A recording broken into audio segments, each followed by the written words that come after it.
सभी को नमस्कार। आज हम रिव्यू करने वाले हैं HCL टेक्नोलॉजी शेयर को, जो कि एक लार्ज कैप आईटी कंपनी है। हमारे जो सब्सक्राइबर हैं वो काफी टाइम से इसी पर्टिकुलर शेयर को रिव्यू करने के लिए रिक्वेस्ट कर रहे हैं, तो डेफिनेटली आज कह सकते हैं कि मुहूर्त निकला है कि हम इसको आज रिव्यू करें। बट इसको नहीं अभी तक कवर करने का एक रीजन ये भी था कि इसके काफी स्टेबल परफॉर्मेंस रही है। कुछ ज्यादा सरप्राइजिंगली कुछ बड़े रेड फ्लैग या बड़े ग्रीन फ्लैग जैसा कुछ भी नहीं था, इसलिए मैंने इसको पार्क किया हुआ था। तो चलिए आज यहाँ पे हम इसको डीपली स्टडी करते हैं। आज का वीडियो का सीक्वेंस थोड़ा अलग होने वाला है। यहाँ पे हम पहले तो HCL टेक्नोलॉजी, जो कि एक लार्ज कैप आईटी कंपनी है, वो हम मानते हैं, बट यहां पे ऐसा कौन सा ज्यादा एक एज है इस कंपनी को, या जिस तरह से हम फ्यूचर देख पाते हैं इस कंपनी का, उस पे पहले बात करेंगे एंड देन उसके बाद शेयर का एनालिसिस और शेयर की डिटेल्स को समझेंगे। तो हम सबको पता है कि किस तरह से जनरेटिव एआई यानी कि आर्टिफिशियल इंटेलिजेंस इस समय एक आईटी इंडस्ट्री के लिए एक नया इनोवेशन कह सकते हैं, जिसके थ्रू वो जो सर्विसेज और जो प्रोडक्ट बना रहे हैं, वो जो कि बाकी सारी इंडस्ट्री में जो आईटी के सर्विसेज लेती हैं, उनको ये जनरेटिव एआई की सर्विसेज और प्रोडक्ट सेल कर रहे हैं। और इसके थ्रू जो बड़ी कंपनीज हैं उनको अपने प्रोसेसेस में और अपने इनोवेशन में काफी हेल्प मिलती है। थोड़ा सा यहाँ पे जनरेटिव एआई को आप थोड़ा सा समझिए, क्योंकि ये जो एक तरह का आईटी सॉल्यूशन है और जो यहाँ पे सर्विस जो प्रोवाइड करती हैं बड़ी बड़ी आईटी की कंपनीज, ये एट द एंड जो बड़े बड़े इंडस्ट्रीज हैं वहां पे इसका एप्लीकेशन देखा जाता है। चाहे वो फाइनेंशियल फोरकास्टिंग करनी हो, कस्टमर बिहेवियर का एनालिसिस करना हो, डिमांड फोरकास्ट करना हो, हेल्थ केयर में डायग्नोसिस और प्रोग्नोसिस को टेस्ट करना हो, किसी तरह के fraud detection, fashion products, virtual worlds, content creation, music composition, art and design, ये तो बेसिक इनके एआई के एप्लीकेशन हो गए। लेकिन जब हम इसको एक सर्विस की तरह देखते हैं तो HCL टेक जैसी कंपनीज ये सॉल्यूशंस बड़ी बड़ी कंपनियों को प्रोवाइड करती हैं, जहां पे वो कंपनियां इनको यूज करके अपने प्रोसेसेस को और अपने प्रोडक्ट को और अच्छे से मॉडिफाई करके डेवलप करते हैं।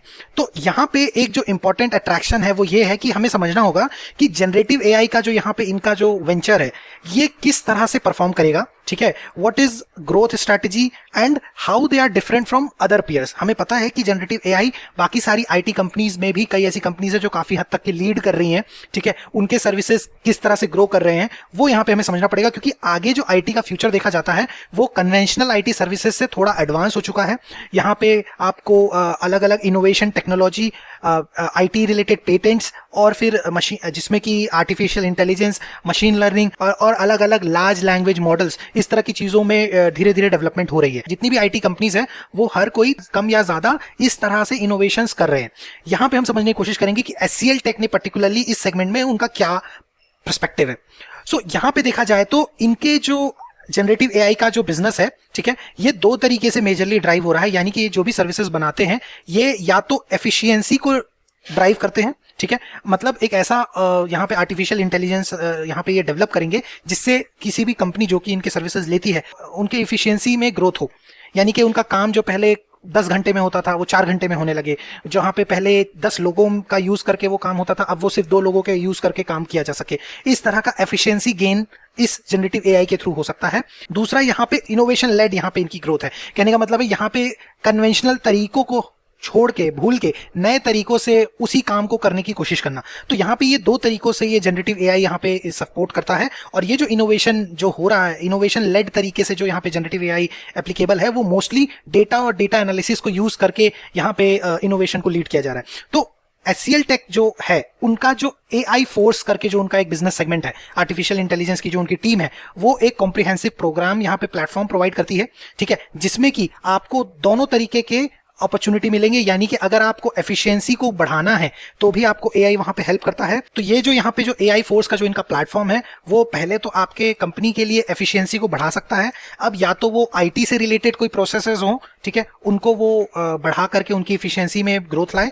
या फिर वो किसी भी तरह का बिजनेस प्रोसेस हो। कई बार आपने देखा है कि कस्टमर के डेटा मैनेज करना होता है, बड़े बड़े बिजनेसेस अपने कस्टमर रिलेशनशिप मैनेजमेंट करते हैं, ERP मैनेजमेंट करते हैं, एंटरप्राइज रिसोर्स प्लानिंग करते हैं, तो वो अब और एफिशिएंट हो सकते हैं अगर यहाँ पे एआई को इंप्लीमेंट किया जा सके।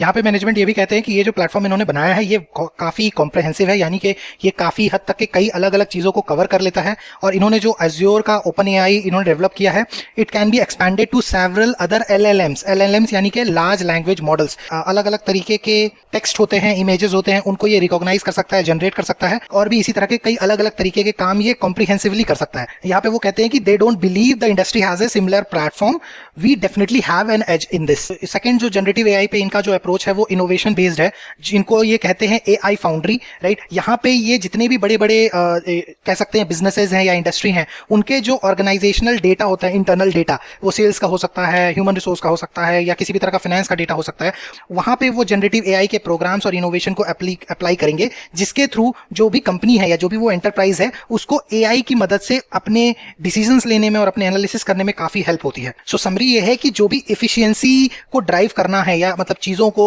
कम समय में या कम रिसोर्स के साथ करना है, वहां पे AI फोर्स जो कि HCL टेक का एक अपना आर्म है वो हेल्प करता है। और अगर कोई इनोवेशन करना है कि पुराने तरीके से जैसा काम होता था उसको छोड़ करके नए तरीकों से अगर कोई काम करना है, तो वहां पे इनका जो AI फाउंड्री है वो यहाँ पे हेल्प करता है। तो कहने का मतलब है जनरेटिव AI का जो इनका टीम है वो दोनों तरीकों से एक AI सॉल्यूशन प्रोवाइड करता है किसी भी बड़ी कंपनी को, किसी भी बड़े एंटरप्राइजेस को। अब ये नेक्स्ट पॉइंट को ध्यान से सुनिए, दीज टू लीडिंग एज, ये दोनों ही ऑफरिंग जो है ये काफी एडवांस लेवल पे ये लोग प्रोवाइड करते हैं, which even our hyperscaler partners recognize as a very strong offering from our side। यानी कि जो इनके पार्टनर्स हैं, जो इन सर्विसेज को यूज कर रहे हैं, उनको भी ये लगता है कि ये जो ऑफरिंग ये देते हैं ये काफी स्ट्रांग है और काफी अच्छा है। फर्दर देखा जाए तो जो इनका AI फाउंड्री से जो ये एंटरप्राइज सॉल्यूशन देते हैं, जिसके थ्रू इनका बिजनेस को काफी इनोवेशन हेल्प मिलती है बिजनेस को चलाने में, वहां पे ऑलरेडी इनके OEMs यानी कि ओरिजिनल इक्विपमेंट मैन्युफैक्चरर्स जैसे कि डेल, HP, ये लोग ऑलरेडी इनके कस्टमर्स हैं और इनको खुद लगता है कि ये जो सॉल्यूशन देते हैं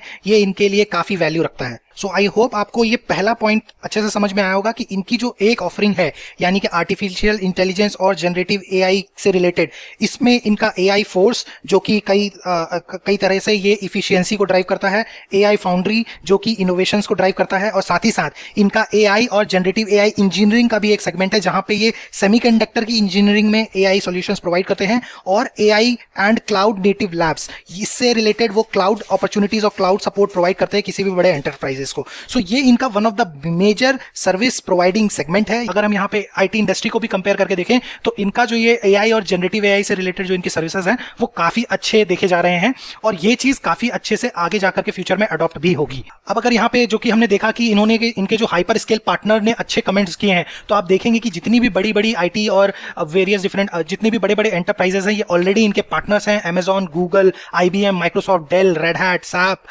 Verizon, Nvidia, Databricks, Cisco, so आपको सारे HP, आपको सारे बड़े बड़े नाम्स यहाँ पे जो ग्लोबल लेवल के हैं वो आपको यहाँ पे दिखेंगे जो कि इनके ऑलरेडी पार्टनर्स हैं।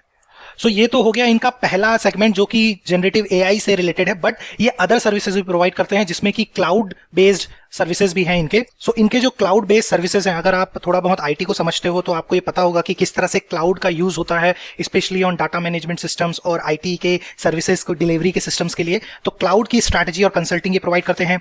डेटा और AI को क्लाउड में स्टोर करना, ये वो सर्विसेज देते हैं। एप्लीकेशन, जितने भी इनके पुराने किसी भी कंपनी के एप्लीकेशंस होते हैं उनको मॉडर्नाइज करके क्लाउड में स्टोर करना और क्लाउड के थ्रू उन सर्विसेज को और उन एप्लीकेशंस को रन करना, और जितने भी क्लाउड ये सर्विसेज एक बार बना के दे देते हैं उनको कंटिन्यूअसली मैनेज करना, एंड देन उसके बाद कनेक्टेड क्लाउड सर्विसेज भी देना, यानी कि एक कंपनी के क्लाउड वर्सेस अनदर कंपनी के क्लाउड। सो ये काफी कह सकता हूं मैं यहाँ पे थोड़ा सा टेक्निकल हो रहा है IT रिलेटेड, बट मैं रिक्वेस्ट करूंगा कि आप इनकी वेबसाइट पे जाकर के इन सर्विसेज को देखिएगा और अच्छे से समझिएगा। तो ये इनका सेकंड सर्विसेज हो गया जहां पे ये क्लाउड रिलेटेड सर्विसेज देते हैं, और जो थर्ड सेगमेंट है वो बेसिकली सॉफ्टवेयर सर्विसेज है। ये तो आपको अभी तक के इतना समझ में आ गया होगा अगर आप IT कंपनीज को काफी टाइम से इन्वेस्टमेंट करते हैं। तो IT कंपनीज का बेसिक और one of the core service segment होता है कि सॉफ्टवेयर प्रोवाइड करना, ठीक है, सॉफ्टवेयर बना के बेचना। तो यहाँ पे वो सॉफ्टवेयर सेगमेंट में बिजनेस से रिलेटेड, इंडस्ट्री से रिलेटेड एप्लीकेशंस, ऑपरेशंस और ओवरऑल एक्सपीरियंस एक बिजनेस के लिए, डेटा और एनालिटिक्स करना, जो भी कंपनी के जो डेटा जनरेट होते हैं उनको एनालाइज करके बिजनेस डिसीजंस लेना, साइबर सिक्योरिटी बनाना, यानी कि किसी भी कंपनी के जो इंटरनल डेटाबेसेस होते हैं या जो उनके जो प्रोसेसेस होते हैं उनको सिक्योर रखना, ठीक है, किसी भी तरह का हैकिंग या किसी भी तरह का फिशिंग से, सोवरिंग कोलैबोरेशन करना, जो कि अगेन मल्टीपल सॉफ्टवेयर्स को एक जगह पे लगा करके उनको कनेक्ट करना, ठीक है, और कुछ स्पेसिफिक सॉफ्टवेयर बनाना किसी भी कंपनी के लिए, किसी भी कस्टमर के लिए। सो इस तरह के सर्विसेज जो कि एक यूजुअली एक IT कंपनी देती है, तो यहाँ पे भी ये HCL टेक अपनी सर्विसेज देते हैं। तो जनरली अगर हम बोले तो इनके 3 तरह के सर्विसेज हैं। जनरेटिव AI जहां पे इनको काफी अच्छा कॉम्पिटिटिव एज है, हमने मैनेजमेंट कमेंट्री में अभी जस्ट समझा।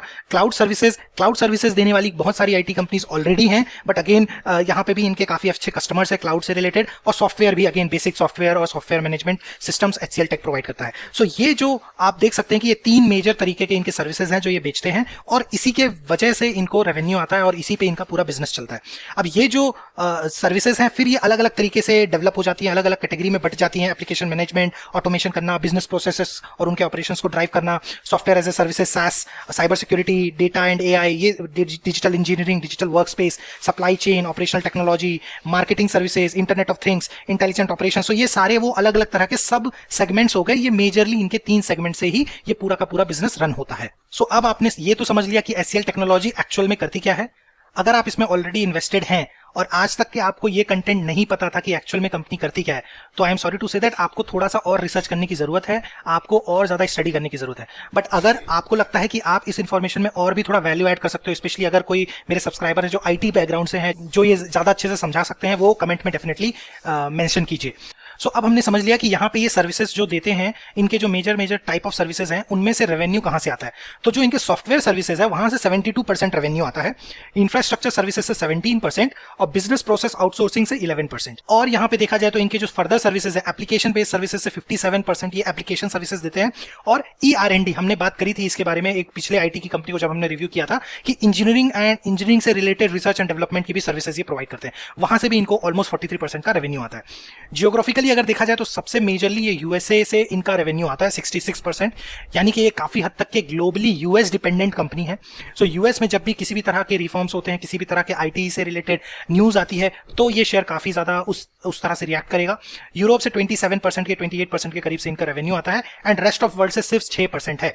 तो यहाँ पे देख सकते हैं कि एक नॉर्मल IT कंपनी भी आप देखोगे इसी तरह से होती है कि US और यूरोप में उनके सर्विसेज ज्यादा सेल ऑफ हो रहे होते हैं। सो ऑलराइट, आई थिंक हमने यहाँ पे समझ लिया कि एक कंपनी जो है ये लार्ज कैप की IT कंपनी है, क्या करती है, किस तरह के सर्विसेज देती है और मेजरली इनका रेवेन्यू कहां से आता है, राइट। ये जो कंपनी है ये मार्केट कैप के हिसाब से इस समय 3rd लार्जेस्ट कंपनी है IT सेगमेंट में, ठीक है। और इसकी वजह से इसका एक अपना पोटेंशियल है और ग्लोबल लेवल पे भी ये one of the leading IT services company में मानी जाती है, राइट। अब यहाँ पे देखा जाए तो इनका जो मार्केट कैप है 4,80,000 से बड़ा है, यानी कि डेफिनेटली ये लार्ज कैप कंपनी है।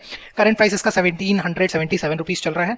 स्टॉक का पी अभी इस समय मल्टीपल 29.4 है। वही अगर इंडस्ट्री का पी से कंपेयर करें तो इंडस्ट्री का पी 33.4 चल रहा है, यानी कि इंडस्ट्री के पी से अभी ये थोड़ा सा वैल्यूएशन इसका लोअर साइड में है।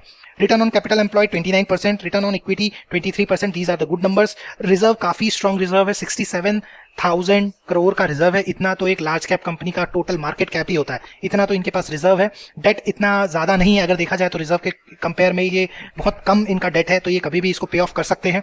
फेस वैल्यू शेयर का ऑलरेडी 2 है, ठीक है। डिविडेंड इसका जो है ये 2.9% का डिविडेंड यील्ड देता है, यानी कि ये एक ऐसा शेयर है जो कि एक काफी हाई डिविडेंड पे आउट करता है। सो ये भी अगर आप उस पर्सपेक्टिव से देखो, क्योंकि कई बार आप जब शेयर्स को पिक करते हो तो आप डिविडेंड फोकस्ड शेयर्स को भी पिक करने की कोशिश करते हो, तो ये एक वन ऑफ द वो शेयर्स हैं जो कि आपको एक रिलेटिवली काफी अच्छा डिविडेंड यील्ड देगा। ऑपरेटिंग प्रॉफिट मार्जिन अभी इसका 22% चल रहा है, इसको थोड़ा सा डिकोड करके समझने की कोशिश करेंगे। तो चलिए पहले इसी को करते हैं। पीयर कंपैरिजन अगर हम देखें तो ऑपरेटिंग प्रॉफिट मार्जिन जो बाकी की IT कंपनीज है 27%, 23%, सो उसी के रेंज में अभी भी इसका HCL टेक का 22% का ऑपरेटिंग प्रॉफिट मार्जिन है। लेकिन यहाँ पे मैं एक पॉइंट ऑलरेडी डिस्कस करना चाहूंगा, क्योंकि अगर आप इनका क्वार्टरली ट्रेंड देखोगे तो 24 से 21% के अराउंड इनका ऑपरेटिंग प्रॉफिट मार्जिन रहा है, ठीक है। और उसके पहले एनुअली भी अगर आप देखेंगे 25 से लेके 22% तक के इनके ऑपरेटिंग प्रॉफिट मार्जिन रहे हैं। बट रीसेंट जो इनकी कमेंट्री निकल के आ रही है वो यहाँ पे जो इनके मार्जिन है वो हो सकता है थोड़ा 18-19 की तरफ जा सकते हैं, ठीक है। तो ये थोड़ा सा यहाँ पे प्राइस, यहाँ पे स्टॉक को थोड़ा सा प्रेशर में लाएगा, बट इन जनरल इतना भी कंसर्निंग नहीं है, बिकॉज लार्ज कैप कंपनी के लिए इतना थोड़ा बहुत चलता है। सो अगर हम यहाँ पे HCL टेक के रिटर्न्स की बात करें, ठीक है, तो इस शेयर ने लॉन्ग टर्म में काफी अच्छा रिटर्न दिया है, ठीक है। 13 टाइम्स इसने पैसे को मल्टीप्लाई किया हुआ है और अभी पिछले 5 साल से भी इसने काफी अच्छा 200% के करीब इसने रिटर्न दिया है। और अगर इसका पी रेशियो को देखा जाए तो इसके एक मीडियन पी 17 का रहता है, एक नॉर्मल एक IT कंपनी का जिस तरह से मीडियन होना चाहिए 2022 उसके नीचे की तरफ ही रहता है। अभी जो इसका पी मल्टीपल 29 की तरफ गया हुआ है, तो ये कह सकते हैं कि ये अपने खुद के थोड़े से हायर पी जोन में है, ठीक है। ऊपर की तरफ ये इंडस्ट्री के पी यानी कि 33 तक जा सकता है, बट फिर भी ये इन जनरल थोड़ा सा अपर साइड में इसका पी मल्टीपल ट्रेड हो रहा है। और अगर इसके अदर पैरामीटर्स देखें तो प्लेजिंग कुछ भी नहीं है, प्रमोटर होल्डिंग 60% है। प्रॉफिट एंड लॉस, अगर इसके पिछले प्रॉफिट एंड लॉस देखेंगे तो बहुत अच्छा सेल्स है, मोर देन 1 लाख करोड़ का इनका सेल्स हो रहा है। और टॉप लाइन पे अभी रिसेंटली इन्होंने ऑलरेडी 1,11,000 का करोड़ का यहाँ पे सेल्स किया हुआ है। और इनकी जो ग्रोथ है सेल्स की वो भी काफी कंसिस्टेंटली ग्रो कर रही है। एंड यहाँ पे ऑपरेटिंग प्रॉफिट मार्जिन 23-22 काफी अच्छे से स्ट्रांगली मेंटेन्ड है और इसी की वजह से आपको यहाँ पे प्रॉफिट भी जो है नेट प्रॉफिट कंसिस्टेंटली ग्रो होते हुए दिख रहे हैं। यहाँ पे अगर देखा जाए वो सेल्स है वो पिछले 3 साल में 13% के CAGR से ग्रो कर रही है, 5 ईयर्स में 13% से CAGR से ग्रो कर रही है, प्रॉफिट जो है वो 9% CAGR से ग्रो हुआ है और 3 ईयर्स में 12% CAGR से ग्रो हुआ है। एक लार्ज कैप के पर्सपेक्टिव में देखा जाए तो एक काफी सस्टेनेबल और काफी अच्छा सेल्स ग्रोथ और प्रॉफिट ग्रोथ है। स्टॉक प्राइस का कैगर जो है वो पिछले एक साल में 44% से स्टॉक का प्राइस ऊपर की तरफ गया है, जबकि सेल्स और प्रॉफिट उतने ज्यादा ग्रो नहीं किए हैं, राइट। सो कहने का मतलब यहाँ पे क्लियरली समझ में आता है कि जितना एक्चुअल बिजनेस ग्रो हुआ है उससे ज्यादा शेयर का प्राइस भाग चुका है, ठीक है। तो ये इसको हम समझने की कोशिश करेंगे टेक्निकल एनालिसिस में कि ये कितना ज्यादा भागा हुआ है और कहां तक अगर नीचे आ सकता है तो कितना नीचे आ सकता है। बट अदरवाइज और फर्दर देखें तो इनके जो हम शेयर होल्डिंग पैटर्न देखेंगे तो काफी कंसिस्टेंट शेयर होल्डिंग पैटर्न है, कहीं भी कोई बड़े फ्लक्चुएशंस नहीं हो रहे हैं। प्रमोटर जो है वो 60% से ऊपर ही इनके शेयर्स हैं, FII 22 से 18% है, DII 12% से ग्रो करके 15 हो चुके हैं, पब्लिक 4% की 4% ही है और थोड़े बहुत गवर्नमेंट और थोड़ा अदर्स। सो शेयर होल्डिंग पैटर्न में यहाँ पे कोई भी कंसर्न नहीं है, काफी बैलेंस शेयर होल्डिंग पैटर्न है। अब यहाँ से अगर फ्यूचर की बात करें तो देखिए डेफिनेटली जो अभी 1,10,000 करोड़ का सेल्स हो रखा है वो FY25 में 1,16,000 का हो सकता है और FY26 में 1,26,000 का हो सकता है। तो रफली देखा जाए तो 17-18% की ही यहाँ पे ग्रोथ है अगले 2 साल में। सो एक लार्ज कैप के लिए ग्रोथ काफी कंसिस्टेंट है, ठीक है, स्टेबल है, बट आप इससे ज्यादा एक लार्ज कैप में एक्सपेक्ट भी नहीं कर सकते, वो काफी मुश्किल होता है इससे ज्यादा ग्रो रेट से ग्रो कर पाना, ठीक है। अब यहाँ पे देखा जाए तो इनका जो EPS है वो लास्ट फाइनेंशियल ईयर में FY24 में 57.9 था। अब फ्यूचर में जो FY25 है यहाँ पे एक्सपेक्टेशन है कि 63 के EPS तक ये जाएगा। हमेशा की तरह इस नंबर को याद रखिए क्योंकि हम इसी को यूज करके फ्यूचर फोरकास्ट करेंगे। बट अगर अभी देखा जाए जो पिछला क्वार्टर का रिजल्ट इनका आया था, ठीक है, सो पिछला क्वार्टर का जो इनका रिजल्ट आया था जून में, वहां पे इन्होंने जो EPS बनाया है वो 15.6 का बनाया है और इसको इंक्लूड करने से ट्रेलिंग 12 मंथ्स का जो EPS है वो ऑलरेडी 60.5 हो चुका है। यानी कि फुल ईयर का जो टारगेट है वो 63 है, राइट, लेकिन 63 में से 60.5 तो इसने अभी ही अचीव कर लिया है सिर्फ एक क्वार्टर में। सो डेफिनेटली अगर ये इसी रेट से ग्रो किया तो हो सकता है कि ये अपने हाई एस्टिमेट यानी कि 67 के EPS को भी मीट कर जाए, लेकिन हम यहाँ पे 63 का EPS को ही फोरकास्ट लेकर के चलेंगे, ओवर एस्टिमेट नहीं करेंगे। अगर शेयर थोड़ा सा यहाँ पे अपने हाई P मल्टीपल रेंज में है तो हाई एस्टिमेट मैं वहां पे पिक नहीं करता हूँ।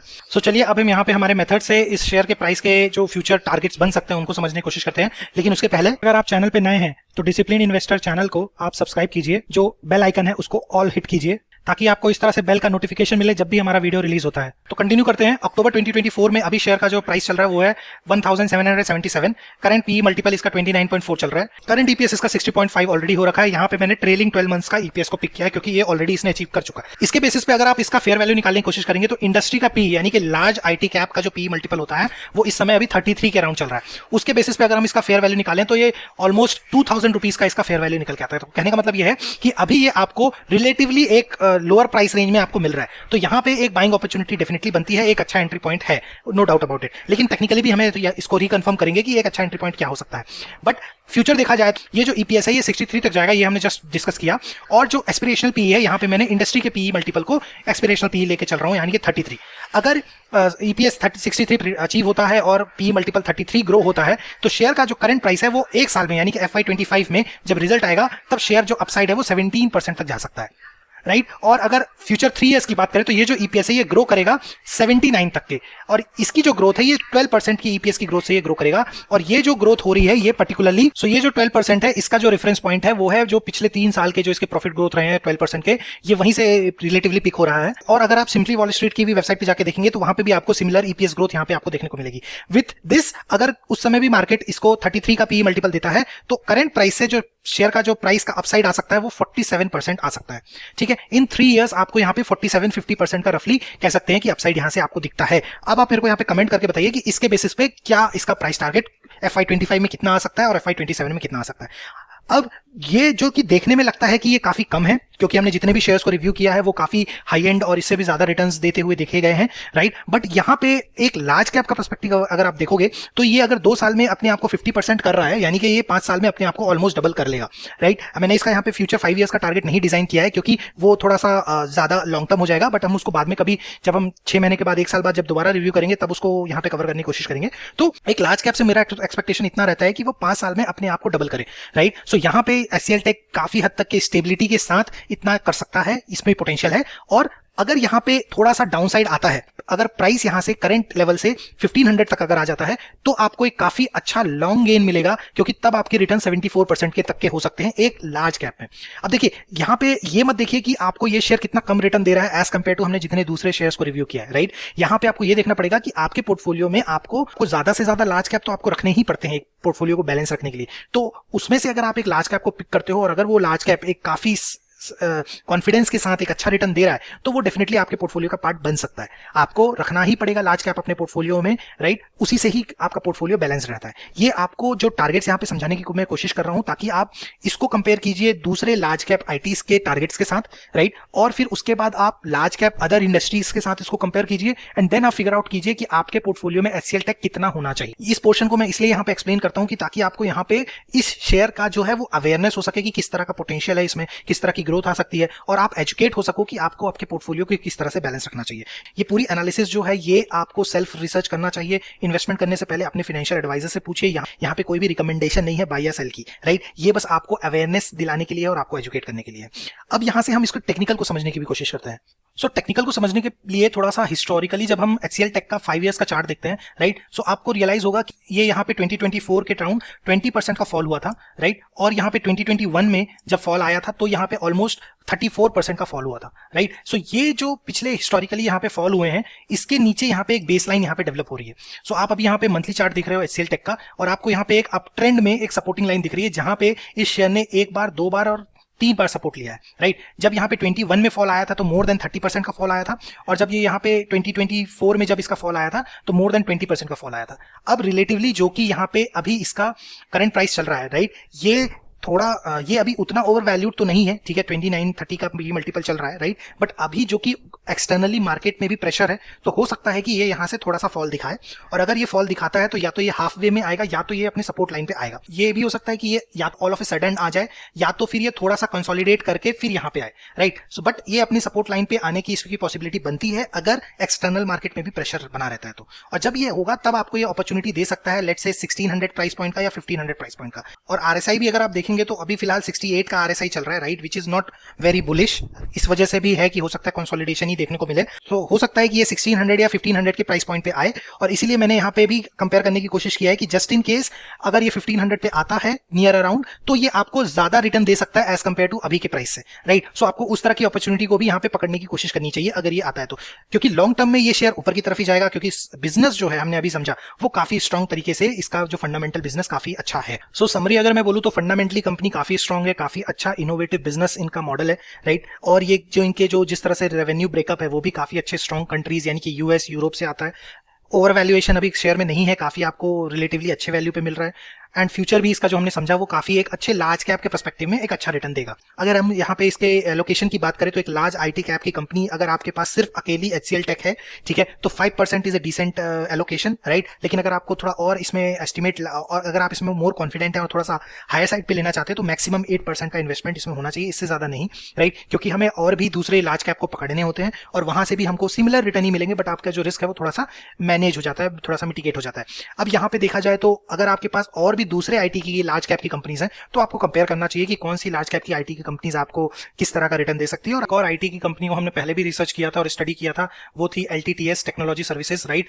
LTTS Larsen and Toubro technology services, इसको भी आप थोड़ा सा स्टडी कीजिए क्योंकि ये भी ऑलमोस्ट आपको सेम जोन में रखती है, सेम इनका भी मॉडल्स हैं, थोड़ा एआई रिलेटेड और एडवांस आईटी सॉल्यूशंस के रिलेटेड, और ये भी उसी तरह से आपको रिटर्न्स यहाँ पे भी आपको करीब करीब उसी तरह के रिटर्न्स भी देखने को मिलेंगे। तो आपको ये भी समझ में आएगा कि हाँ, इस तरह की कंपनियों का मैक्सिमम पोटेंशियल जो है वो यही है, इससे ज्यादा उम्मीद करना सही नहीं रहेगा। तो इस वीडियो की लिंक आपको लेफ्ट हैंड साइड में मिल जाएगी, डेफिनेटली आपको चेकआउट करना चाहिए। तो अगर आपको ये वीडियो पसंद आया है तो डेफिनेटली लाइक कीजिए। आज की वीडियो में इतना ही, थैंक यू एवरीवन।